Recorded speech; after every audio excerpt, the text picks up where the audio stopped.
What's up, everyone? I hope that you have had a chance to watch the entire match from the recent Canary Wharf finals between Coll and Ali Farag.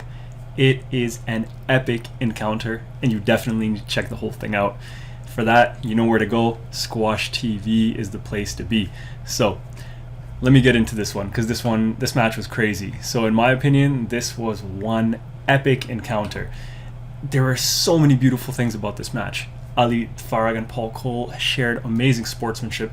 They left everything out there. Farag played his usual tactics, stepping up on the tee, volleying the ball, taking Coll short, using the boast, using the long drop, all of it. Coll was relentless. He absorbed, he defended effectively, and then eventually he started counterattacking, and then over time, as the match went on, he really started attacking effectively and taking control of the rally. One thing that really surprised me was in this match, Farag looked fairly tired in the second game. Now, that first game was a long one. It was a 17-minute game that Farag won, but it's uncommon to see Farag look fatigued. I think it could have been a combination of the physical and the mental fatigue, because Farag had to do a lot to win the rallies when he played Coll in that first game. Now, the interesting thing was that Coll noticed this, and he started stepping up his intensity and his counterattacks and his attacks in the second. He won that second game and then won the third and the fourth with some insane rallies, which we're going to get to in a minute. Before I get into the highlights, I want to ask you to please hit the thumbs up if you like this video, subscribe to the channel if you haven't, leave a comment. I'd love to hear from you. And the one thing that would mean the world to me is if you share this with a family, a friend, your squash buddies, anyone who you know that likes squash and that would appreciate this. I'd appreciate the share. All right, let's get into some video highlights. So this is game one, and what I want to share with you guys over here is in this rally, I just want you to take a look at the pressure that these guys are exchanging, where they're both taking turns applying pressure to each other. And this rally is 1 minute and 20 seconds, 55 shots. So if you want to go practice the pace, ghost 20 to 21 shots in the minute. That'll give you a sense of what they're doing. And in this rally, Ali Farag made 2 hard movements, but Coll made 6 hard movements. And that was a very common trend in the first part of this match, where Farag was applying relentless pressure. Coll kept absorbing, and over time what happened is that Farag continued to apply the pressure. Coll kept on absorbing, but then Farag would end up losing points because he would either try to overdo it at times, or Coll would counterattack effectively. And I feel like the physical and the mental side of it started to play in against Ali Farag eventually. So let's check this rally out. So even here, Farag is stepping up and just attacking, and what's Coll doing? Just using height, getting that ball to the back of the court. This guy is just rallying up and down the wall, waiting for the opening, waiting to actually create the opening. And there's that one boast by Farag. Again, 2 wall attacking boasts, taking Coll short. And they're back. There's the attack by Coll, and again, defending when under pressure.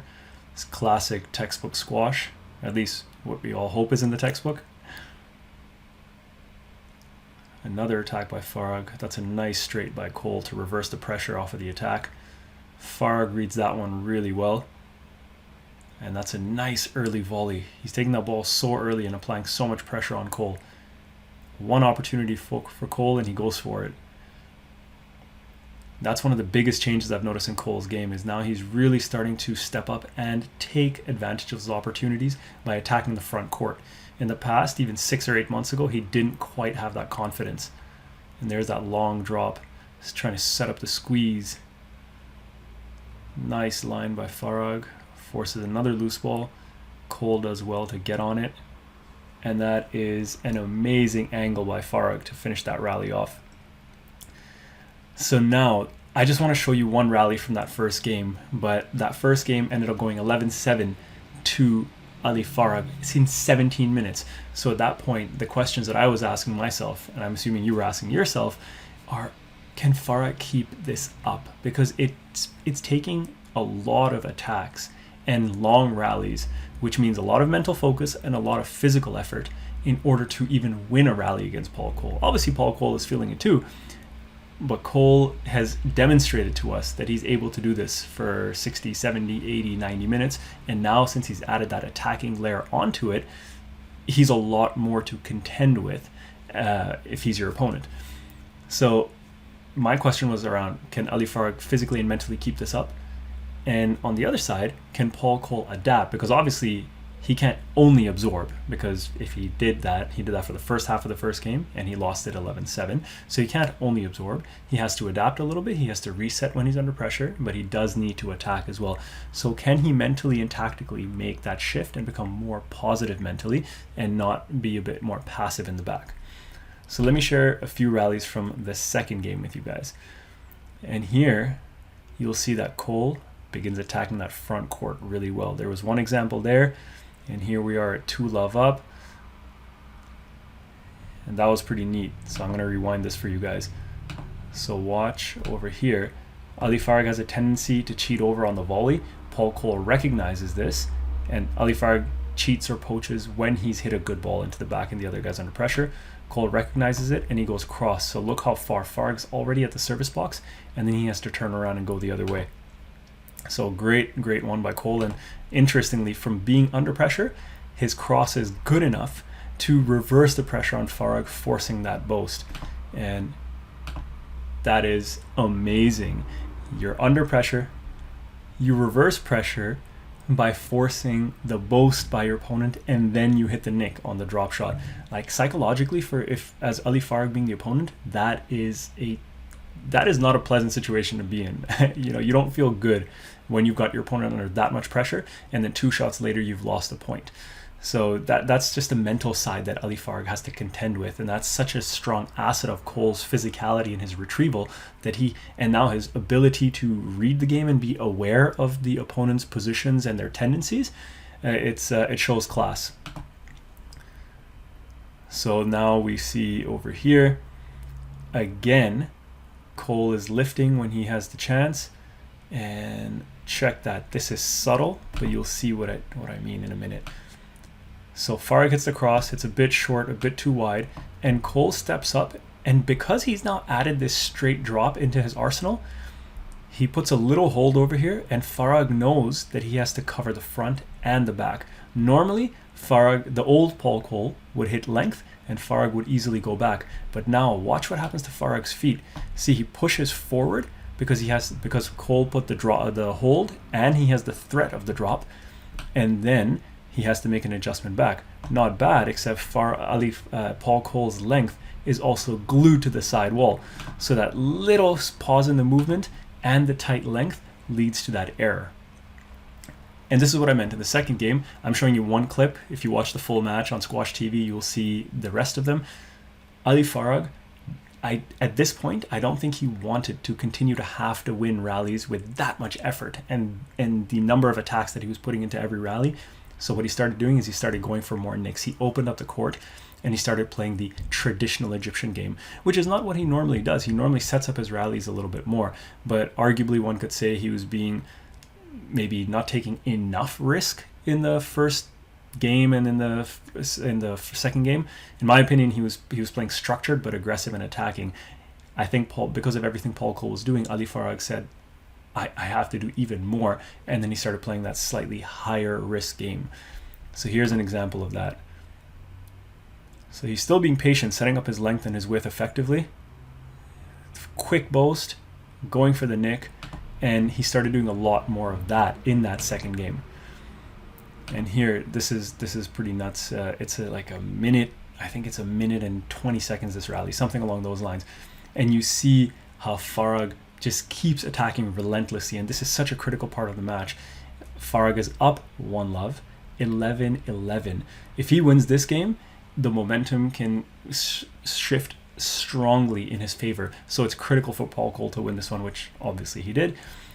So check the amount of pressure that Farag puts on, and check how relentless Coll is with his grit and his retrievals. So there's the long drop, there's the follow-up volley, a little hold, couldn't get it deep enough. That's a nice angle by Coll, another shot he's added into his arsenal. A little hold on the length, good width on the cross. Good with moving Coll side to side in the back. Nice two-wall attacking both, jumping on the volley. Coll scrambling, doing really well to stay in the rally. Going for another nick. Somehow Coll digs that out. It's ridiculous. Couldn't quite get the length right, but like, look how far up he is on the tee. And this is crazy. It took 6 times in a row, 6 continuous attacks, and Coll kept digging them out. And then Coll starts using height and defending. Farag still hitting with a decent bit of pace, and then one opening over there for Coll. Coll hit that tight length. Farag hit the cross. He couldn't get the angle, too loose, and there's the really, really simple finish by Coll. If you look at that again, it's actually very, very simple. He gets the loose ball. He knows that Farag is stuck to his right. Doesn't try anything fancy. Just puts the ball deep. It's not even that tight to the side wall. And because Farag has to cover the front court because of Coll's drop shots and the back court, he can't just guess the back the way he used to be able to do against Coll. So that just having that additional option holds your opponent's movement, which is really, really neat. Okay, and then I'll show you guys game ball over here. So Farag, both players are actually holding a lot on the forehand drives. Farag plays the long drop, gets it nice and tight, and that's just unlucky. So if you check this out again, Farag comes here, plays the long drop. Look how accurate that ball is. Like, you can see the shadow of the ball, the reflection of it over there. And Coll somehow, you know, I'm sure you've experienced this, you just swipe at the ball, and somehow you catch that angle for the boast. Farag can't get there. Really nice to see that Coll apologizes. Beautiful part, Farag smiling and gives him the push out of love, and Coll apologizes with a little tap on the bum. So that to me was such a good example of sportsmanship. And then at the end of this game, the question is, so Ali Farag is being relentless. He's attacking. He's actually constructing his rallies really well. The question is, can Farag remain positive and keep doing it?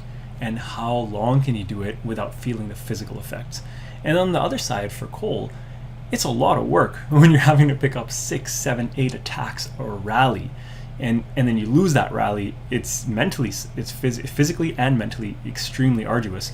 So the question is, can Coll continue to do this physically? And it's really important to not just absorb and be passive, but to absorb when you need to, but then still be aggressive and step up and push the pace and counterattack and use his physicality not just to defend, but to actually apply pressure to Ali Farag. And this third game was pretty ridiculous. So I'm starting you off on this rally at 8-3 for Coll, and so far basically what had happened is that Farag was attacking, Coll kept retrieving and digging deep, and then Coll started changing angles and using the cross drop, and Farag slowed down a little bit. He didn't move as effectively, he didn't read Coll as effectively, and he made a few errors, but he never gave up. So this rally over here that you guys are about to check out, it took Farag at least 9 attacks. Like, that was one. It, like, just mind-blowing that it takes. Can you imagine for Ali Farag the amount of mental concentration he has and mental strength he has to remain so positive to keep attacking even when you're down 8-3 and the other guy keeps retrieving. See, Farag is ahead of Coll so much in this rally. Coll is reversing it occasionally, but Farag is ahead and Coll is doing so much work. What a hold for that straight drive. A little bit off on that cross-court nick attempt, but that's a nice volley drop, leaping to get that one. Coll's just slowing down the pace because he knows that Farag is attacking so much. Just slowing down the pace again. Nice straight lift by Farag. It's a good line as well by Farag. There's another drop attack. Coll continues to retrieve. Gets that back too. And then finally, so guys, over 9 attacks to win that rally. Can you imagine how much mental strength it takes to be able to have to repeat that rally after rally to win 11 points like that just for one game? Because that's essentially what Paul Coll is making Ali Farag do, which to me, pretty darn impressive. And this rally, game 4, just the most epic rally I've seen in a very long time. And I wasn't sure if I was going to say the following thing, but I genuinely feel that it is the fact. Paul Coll reminded me of Jahangir Khan in this rally, just with how relentless he was, how patient he was, the pace and the crispness with which he was hitting. And I noticed this throughout game 4, not just in this rally, but all throughout game 4. I started to feel that he's just physically so strong, and he can just keep going, and he's so relentless that the other guy almost doesn't have a chance. Now, I'm not saying Ali Farag doesn't have a chance, or that Paul Coll is Jahangir Khan, or that he's dominating like that, but it made me feel a little bit of that again. So this rally, guys, 3.5 minutes, almost 3.5 minutes, 145 shots if I did not miscount, which I might have. Based on that math, it's the equivalent of ghosting 21 shots in a minute for 3.5 minutes straight. I don't know if you want to do that. Put on a song, ghost at 21 shots a minute for the entire song, and see how you feel. Ali Farag attacked 17 times. Paul Coll attacked 14 times. That means each player defended almost 15 or more times throughout these 3.5 minutes, and each player attacked almost 15 or more times. That is ridiculous. Without hitting the tin, without hitting the ball out, without giving up, without getting tired. Just phenomenal. Just what a display. So check this one out. It starts, there's the first attack by Farag, more defending by Coll. Farag staying on the attack. Like, this is an hour into the match, guys. And imagine Ali Farag's, that's a nice angle by Coll. That's one of the new shots he's picked up. Imagine Ali Farag's mindset to be down 2-1, to be playing like this, and yet he continues attacking, and he's not dejected. Like, that is phenomenal. Nice hold, hitting that drive there by Farag. Guys are really battling for that tee. Nice straight drop, squeezes it on the wall. Coll somehow gets it. Nice cross, and just look at that, just neutralizing the attacks entirely and actually forcing the loose ball from Farag to counter-attack now. Coll's hitting that cross court from behind himself on that backhand extremely well.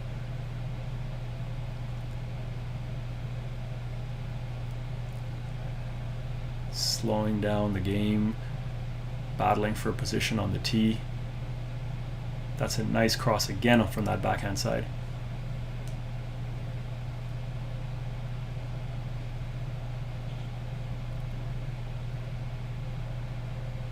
Good guys, both jumping on the volley. Nice little snap there from Coll on that cross kill.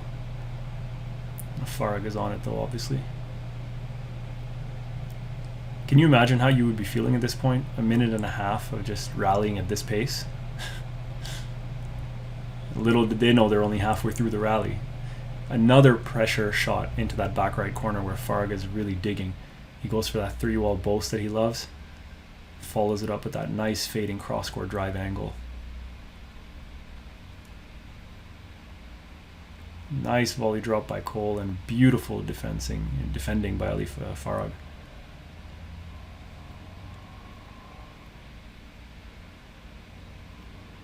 Farag is losing the length a little bit in the middle there.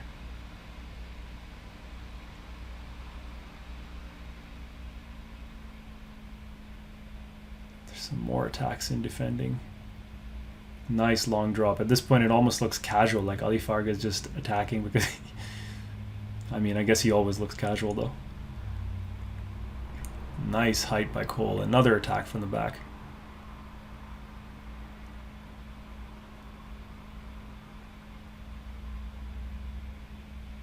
I wonder what was going through their minds at this point, because they're clearly feeling the pain. They're probably questioning, what do I have to do to win this rally? When is it going to end to an extent? When is the other guy going to give up?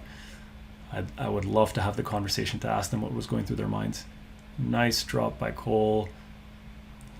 Looks to stay relentless, but missed the target on that one. Nice long drop by Farag. Look at that adjustment by his body. You guys should check that out again later. And he stays on the attack over here and then just defends when he loses the position. That is tight.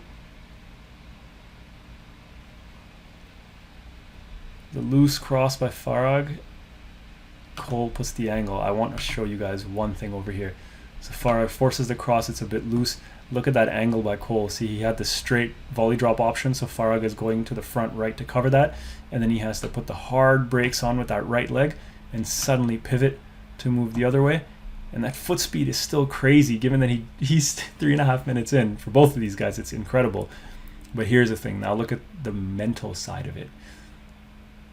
Watch Ali Farag's body language.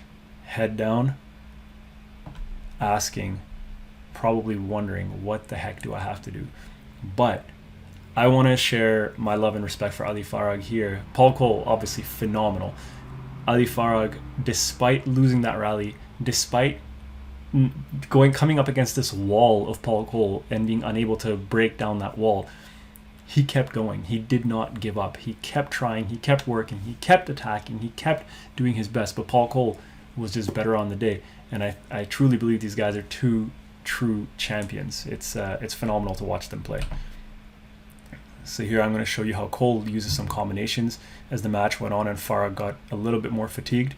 There's that straight drop, squeeze, looking for the volley, nice fading length, forces another loose one, and there's the clinical execution of the drop into the nick. So it took several shots.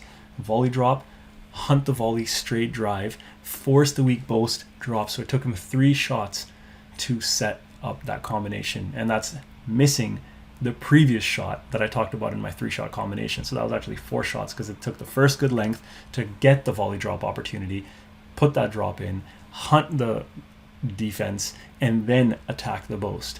So right there it's impressive. So let's check out one more rally over here. This is at 6-8. So just if you read this, out of 13 shots that Paul Coll hit in this rally, he was physically in front of Ali Farag for 9 of them.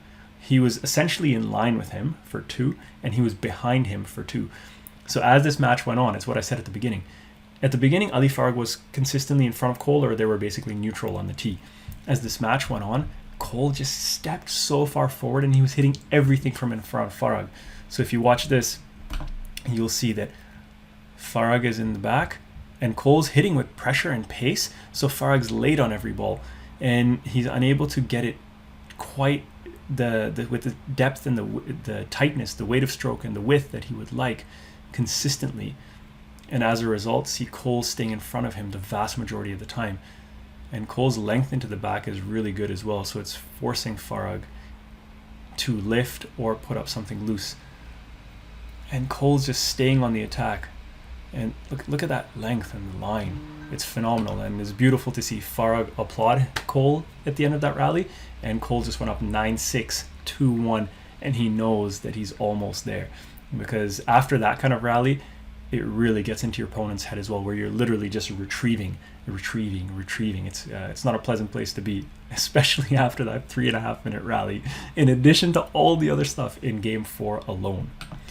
So guys, this was such a masterclass demonstration for me of 2 true champions, from their sportsmanship to their grit to their physicality to their tactical shot selection to their consistent execution, just the mental strength to be able to continuously do that with hardly any unforced errors. In my opinion, there weren't that many unforced errors through this whole match. So again, if you haven't watched it, check it out on Squash TV, watch the full match. Definitely watch the highlights. You probably see some other clips on Squash TV's YouTube. If you enjoyed this video, give it the thumbs up, leave a comment, subscribe to the channel if you haven't, and as I mentioned before, share it with someone you think will appreciate it. The more we can grow the channel, the more quality content I can get out for you guys. Okay, take care, and I'll see you guys in the next video.